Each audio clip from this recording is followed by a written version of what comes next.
জীৱনৰ কোন কেঁকুৰিত কি হেৰাল, কৰ আশা ক'ত লুকাল।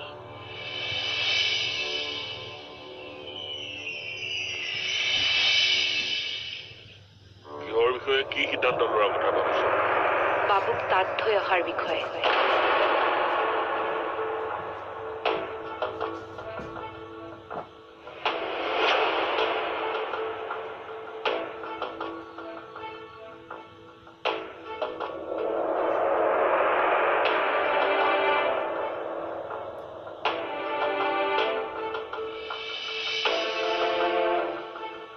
বাবুক তাত থৈ অহাৰ বিষয়ে নতুনকৈ সিদ্ধান্ত ল'ব লগা কি কথা আছে শ্যামন? তই য'ত থাকিবি সি তাতে থাকিব। তাক মোৰ লগত ৰখাটো দেখোন বিপদজনক হৈ পৰিছে। বাবুক লৈ মোৰ ভিতৰত এটা ভয় সোমাইছে পাপা। না না, তই ভয় খালে নহ'ব, তই সাহসী হ'ব লাগিব। কিন্তু যিবোৰ ঘটনা ঘটিছে সেই ঘটনাবোৰে মোৰ সাহস নোহোৱা কৰি পেলাইছে পাপা। মোৰ এনে লগা হৈছে যে মই তাক হেৰুৱাব লাগিব। এয়া তই কি কথা কৈছ শ্যামন? তাক আমি কিয় হেৰুৱাব লাগিব? যেনেকে হওক তাক আমি নিৰাপত্তা দিব লাগিব। মোৰ লগত থাকিলে তাৰ নিৰাপত্তা নাথাকিব যেন লাগিছে। সি যেন মোৰ লগতহে আটাইতকৈ ইনচিকিয়ৰ। সন্তানবিলাক আটাইতকৈ চিকিয়ৰ কাৰ ওচৰত জাননে? মাক বাপেকৰ ওচৰতে সন্তান সকলোতকৈ নিৰাপদ হয়। কিন্তু মোৰ এনে লাগিছে যেন মোৰ ল'ৰাটো মাকৰ ওচৰতহে অসুৰক্ষিত। মোৰ পৰা আঁতৰি থাকিলেহে সি বেছি নিৰাপদ হ'ব নেকি? তই বৰ বেছিকৈ হতাশ হৈ পৰিছ নেকি? নহয় পাপা, মই হতাশ হোৱা নাই। বাস্তৱ পৰিস্থিতিৰ পৰাহে মই এনেদৰে ভাবিছো। সেইবুলি কি তাক তোৰ পৰা আঁতৰাই পঠাবিনে? দৰকাৰ হলে পঠাব লাগিব পাপা। এদিন এনেকুৱা পৰিস্থিতিও আহিব পাৰে যে বাবুৰ ভৱিষ্যতৰ ভালৰ বাবে মোৰ পৰা আঁতৰাই ৰাখি বাহিৰত পঢ়ুৱাব লাগিব পাৰে। সেইটো এটা সময়ৰ পাছতহে হ'ব। সন্তান মেচিয়ৰ হলেহে মাক বাপেকে বাহিৰত পঢ়ুৱাৰ কথা ভাবে। ইমান সৰু ল'ৰা এটাক পৰিয়ালৰ বান্ধোনৰ পৰা দূৰত ৰখাৰ কথা ভাবিব নোৱাৰি। মই ভাবিছো মোৰ পৰা আঁতৰি থাকিলে যদি সি নিৰাপদ হৈ থাকে তেন্তে তাৰ নিৰাপত্তাৰ খাতিৰত মই সেই দুখ সহ্য কৰিবলৈ সাজু হ'ব পাৰিম। তই পাৰিবি, কিন্তু সি তোক এৰি থাকিব পাৰিবনে? তাক আমি প্ৰিপেয়াৰ কৰিব লাগিব পাপা। কিন্তু এই প্ৰিপেৰেশ্যনে তাৰ মানসিকতাত আঘাত নপৰিবনে? তাৰ মানসিকতাতকৈ তাৰ জীৱনটো ডাঙৰ পাপা। সেইকাৰণে মই সিদ্ধান্ত লৈছো তাক ককাকৰ ওচৰত থৈ অহাই ভাল হ'ব। ইমান সোনকালে ডিচিশ্যন নলবিচোন। দুদিনমান পৰিস্থিতিটো চোৱা যাওক। বাট চাই থকাৰ সময় নাই পাপা। সিহঁতে দিয়া এসপ্তাহ সময় পাৰ হৈ যোৱাৰ পাছত যদি কিবা নহ'ব লগা ঘটনা হৈ যায় তেন্তে মই নিজকে ক্ষমা কৰিব নোৱাৰিম। তই মাকজনী হৈ যদি সাহস হেৰুৱাই পেলাও, মইতো তোক কি উপদেশ দিম? মাৰৰ লগতো আলোচনা কৰি চাওঁ, মাৰে বা কি কয়। বাবুৰ সুৰক্ষাৰ বাবে মই এনেকৈ ভাবিব লগা হৈছে। লাগিলে সি মোৰ পৰা আঁতৰিয়ে থাকক, কিন্তু ভালেই থাকক। তাৰ কিবা এটা হলে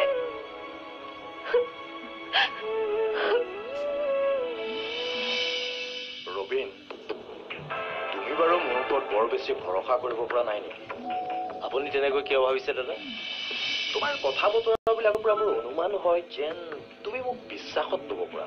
মই আপোনাৰ লগত ইমান ডাঙৰ ৰিস্ক লওঁ। তুমি ৰিস্ক লৈছা তেনেকৈ গেইন কৰিবা। আপুনি মোক একদম বেয়া নাপাব দাদা। মানে কামবোৰ দেৰি হৈছে যে সেইকাৰণে মোৰ মনত অলপ সন্দেহ নোহোৱা নহয়। সন্দেহ কাৰ ওপৰত? মোৰ ওপৰত? আপোনাৰ ওপৰত মোৰ অলপো সন্দেহ নাই দাদা। মা কৈছো, মোক বিশ্বাস কৰক। মোৰ সন্দেহ হৈছে কামবিলাক ভবা ধৰণে হ'বনে নহয়। হ'ব। কামবোৰ ভবা ধৰণে হ'বৰ বাবেই লাহে লাহে গতি কৰি আছে। কোনো টেনশ্যন নল'বা। কিন্তু গতিটো বৰ শ্ল' হৈছে নেকি? একো শ্ল' হোৱা নাই। মোৰ ভিনদেউয়ে এই প্ৰপাৰ্টি আৰু বিজনেছবোৰ কৰিবৰ কাৰণে গোটেই জীৱনটো লাগিছিল। তুমি মাত্ৰ এইকেইটা দিনতে তাৰ মালিক হ'ব বিচাৰিলে নহ'ব ন। আৰু কিমান দিন লাগিব পাৰে বাৰু? কিমান দিন লাগিব মই খাটাংকৈ ক'ব নোৱাৰিম। বহু চেষ্টাৰ বিনিময়ত চামনৰ ল'ৰাটোক CMCৰ ঘৰলৈ পঠোৱাটো প্ৰায় নিশ্চিত হৈছে। সঁচানে? তেন্তে ল'ৰাটোক পঠোৱাৰ পাছতেই মই বিচিত্ৰ চৌধুৰী জীয়েকক বিয়া কৰাম। ৰ'বা, বিয়া কৰাম? তুমি বিয়া কৰাম বুলি ক'লেও তাই তোমালে বিয়া হ'ব লাগিবতো। তাইক তোমালে বিয়া হ'বৰ বাবে মান্তি কৰাব লাগিব। আপুনি থাকোঁতে মই সেইটো কথা চিন্তাই কৰা নাই। এনেও বিয়া বাৰুৰ ক্ষেত্ৰত মোমায়েকবিলাকে আগভাগ লয়, গতিকে আপুনিও আগভাগ লৈ মইতো আগভাগ ল'বই লাগিব। তাই ল'ৰাটোক আঁতৰ কৰিবৰ বাবে মই যে কিমান ৰিস্ক ল'বলগীয়া হৈছে।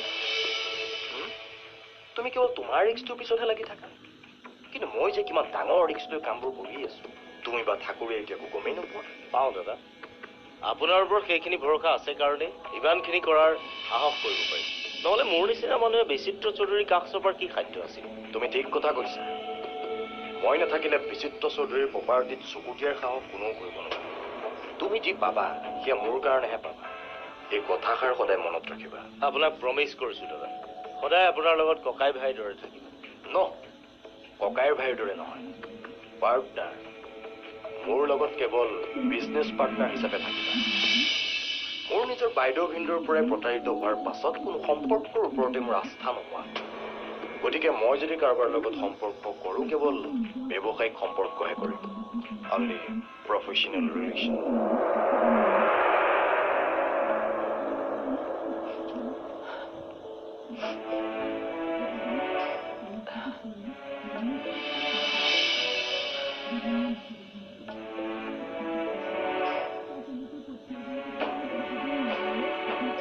এনেকৈ কান্দি থাকিলে জানো হ'ব মা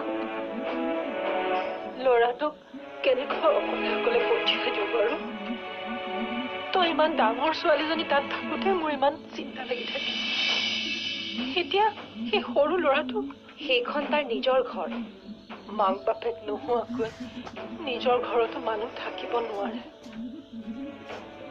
তেনেকুৱা এখন ঘৰত সি অকলে অকলে কেনেকৈ থাকিব বাৰু পৰিস্থিতিত পৰিলে মানুহে চব এডজাষ্ট কৰি ল'ব পাৰে দুদিনমান অসুবিধা হ'ব তাৰ পাছত ঠিক হৈ যাব তাক এনেকৈ পঠিয়াই দিয়াৰ কথা মই ভাবিবই নোৱাৰো দুখ জানো মোৰো লগা নাই মা কিন্তু তাৰ ভালৰ কাৰণেতো এনেকুৱা এটা কথা ভাবিব লগা হৈছে মাইনা বা মোক বাহিৰত পঢ়িবলৈ পঠাওঁতেও জানো তোমাৰ দুখ লগা নাছিল কিন্তু আমাৰ এটা ভাল ভৱিষ্যতৰ কাৰণে তুমি সেই দুখবোৰ সহ্য কৰি লোৱা নাছিলানে মা তেতিয়া দুখ সহ্য কৰিব পাৰিছিলো কাৰণ তহঁতক কলেজত পঢ়িবলৈ পঠিয়াইছিল কিন্তু বাবুক পঠিয়াব খুজিছো একুৰা জুইৰ মাজলৈ হওক জুই সোণ জুইত পুৰাৰ পাছতহে বেছি উজ্জ্বল হয় সি যদি তাৰ ঘৰৰ জুইকুৰাত পুৰি অভিজ্ঞতাৰে আৰু জ্ঞানেৰে উজ্জ্বল হৈ মোৰ ওচৰলৈ ঘূৰি আহে তেতিয়া দুখ কৰিব লগা কি আছে আৰু যদি উজ্জ্বল নহয় সেই জুইত পুৰি সি এঙাৰ হয়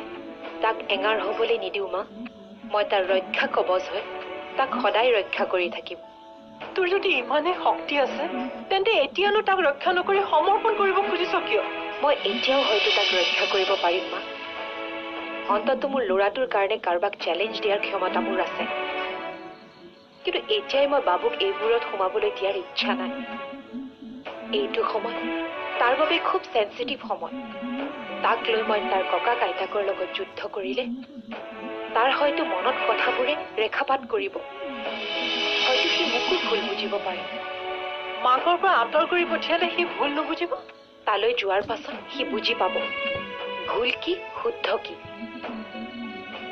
অলপ দিন তাত থকাৰ পাছত মই তাক সুধিম তাক কাক লাগে মোক লাগে নে তেওঁলোকক সি যদি মোক লাগে বুলি কয় তেন্তে মই আৰম্ভ কৰিম বেলেগ এখন যুদ্ধ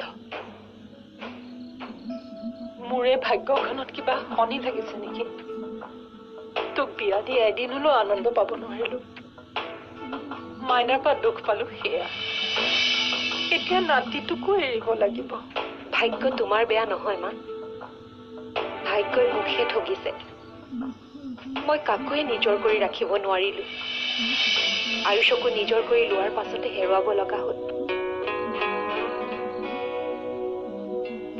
ভাবিলো ল'ৰাটোক বুকুৰ মাজত সাৱটি গোটেই জীৱনটো পাৰ কৰিম তাকো হেৰুৱাৰ উপক্ৰম হ'ল জানি শুনি তাক মোৰ কাষৰ পৰা দৌৰাই পঠাবলৈ বাধ্য হৈছো ইয়াতকৈ দুৰ্ভাগ্য কাৰোবাৰ হ'ব পাৰেনে যোৱা দিনবোৰ ভগৱানে ভালেই দিছিল এতিয়াহে দুখৰ উপৰি দুখ হ'বলৈ ধৰিছে মোৰ তোমালোকৰ লগত থাকিবলৈও ভয় লগা হৈছে কিয় মই লগত থাকিলে কি জানি তোমালোকো আঁতৰি যোৱা শ্যামল প্ৰথমতে দেখোন বৰ বাহাদুৰি মাৰি গৈছিলে বিচিত্ৰ চৌধুৰীৰ ঘৰ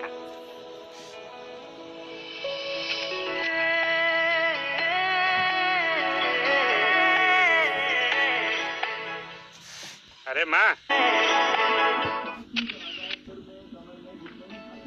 মা আমি যে সবেটা বজাৰলৈ যাম কিবা কিনিম নেকি তোমাৰ কাৰণে কাপোৰ অলপ কিনিম অলপ মানে মোক বহুত কাপোৰ দিবা নেকি মা দিম আৰু অলপ তোমাৰ দৰকাৰী পেণ্ট শ্বাৰ্ট টাৱেল ট্ৰাউজাৰ এইবোৰ দিম কিমানবোৰ দিবা মোক যে ইমানবোৰ কাপোৰ দিবা আমি ক'ৰবাত ফুৰিবলৈ যাম নেকি মা তুমি দুদিনমানৰ কাৰণে ককা আইতাৰ ঘৰলৈ যাব লাগিব শুন মানে আমাৰ নিজৰ ঘৰলৈ তোমাৰ নিজৰ ঘৰলৈ আৰু তুমি মই নাযাওঁ তুমি অকলে যাবা তুমি নগ'লে ময়ো নাযাওঁ একো নহয় তুমিয়ে যাবা দুদিনমানৰ বাবে তোমাক এৰি মই নাযাওঁ বুলি কৈছোঁ নাযাওঁ জিদ নধৰিবা বাবু তুমি দুদিনমান ককা আইতাৰ লগত থাকি আহিলে একো নহয় নহয় ৰ'বা তোমাৰ মই মূৰটো আঁচুৰি দিওঁ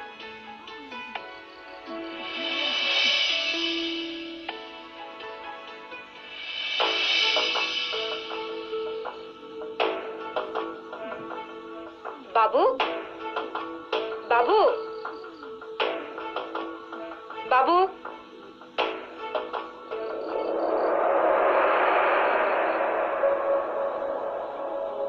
তোমাক মই মূৰ আঁচুৰি দিম বুলি ক'লো আৰু তুমি আহি ইয়াত বহি আছাহি মই বজাৰত নাযাওঁ নালাগে মোক নতুন কাপোৰ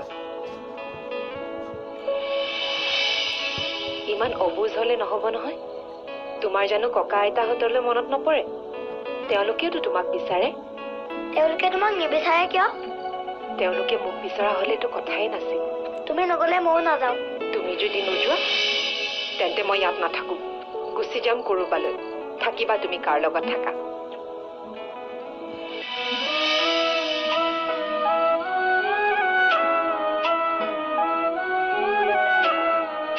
মাত্ৰ দুদিনমানৰ কাৰণেহে তুমি যাবা মই বাৰু তোমাক স্কুলত সদায় লগ কৰি আহিম যাবানে শুন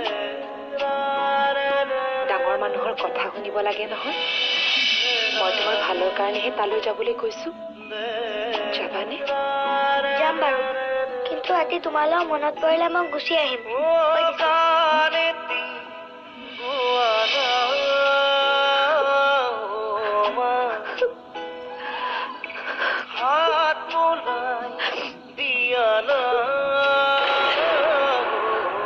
জীবন নদীর থৌকি বাঁধো সোপা বলে না পার है की बाधो सोपा बोले ना पार है न पा कोई बोली से बता आहारे पांसो गोया से गो नई मुखी बा जुजर बथा पा নতুতে যেন বুকুৰে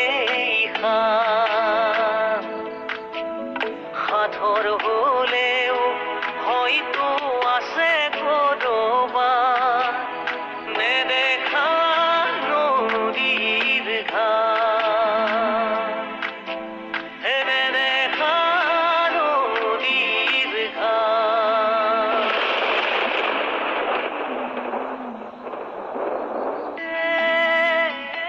নেদেখা নদীৰ ঘাট